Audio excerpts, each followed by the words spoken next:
Nós estamos tratando sobre panorama bíblico e hoje eu quero conversar um pouco com você sobre a primeira e a segunda carta de Paulo aos Tessalonicenses.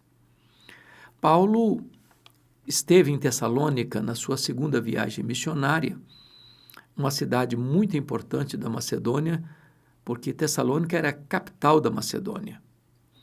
Paulo, fugindo de Filipos, aliás, foi preso em Filipos, e enfrentou grandes agruras em Filipos, ele deixa Filipos e vai para Tessalônica, que era a capital, e fica ali alguns dias plantando aquela igreja, tornando-se aquela igreja uma igreja modelo, uma igreja paradigma para as demais igrejas.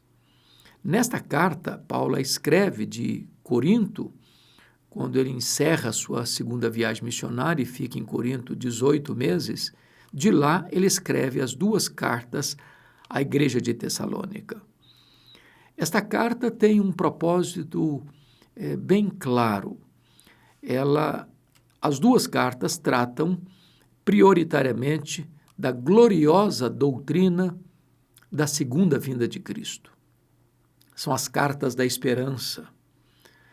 E Paulo, no capítulo 4, versos 13 a 18 da primeira carta, e eu quero me deter um pouco mais nesse texto, vai trazer para nós esta gloriosa verdade de que o nosso futuro não é motivo de especulação.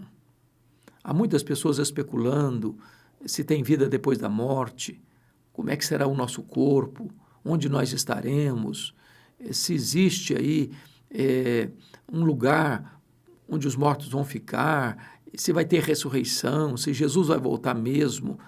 Paulo diz que isso aí é matéria de revelação divina. Nós não precisamos especular, Deus já revelou o que vai acontecer. E a primeira coisa que Paulo diz é que Jesus voltará. No capítulo 4, verso 13, Paulo vai mostrar isso porque a igreja estava sendo atingida pela influência do pensamento grego, que não acreditava na ressurreição. E assim, quando uma pessoa morria, ela ficava sem esperança. Morreu, acabou, pensavam os gregos. Então, Paulo diz, eu não quero, meus irmãos, que vocês vivam como aqueles que não têm esperança. Porque se Jesus morreu e ressuscitou, nós também haveremos de ressuscitar com ele na sua segunda gloriosa vinda. E então, quando Jesus voltar, os mortos em Cristo ressuscitarão primeiro e depois nós, os vivos, os que ficarmos, seremos transformados e arrebatados para encontrar o Senhor Jesus nos ares. E assim nós estaremos para sempre com o Senhor. Então, a primeira coisa que Paulo vai dizer é que Jesus voltará. Ele voltará pessoalmente, visivelmente, audivelmente, repentinamente, inesperadamente, inescapavelmente e gloriosamente. Na primeira vinda, ele veio de forma tão humilde. Ele entrou em Jerusalém montando um jumentinho. Mas na segunda vinda, ele virá como o Rei dos Reis, como o Senhor dos Senhores, para se assentar no trono e julgar as nações e colocar todos os inimigos debaixo dos seus pés.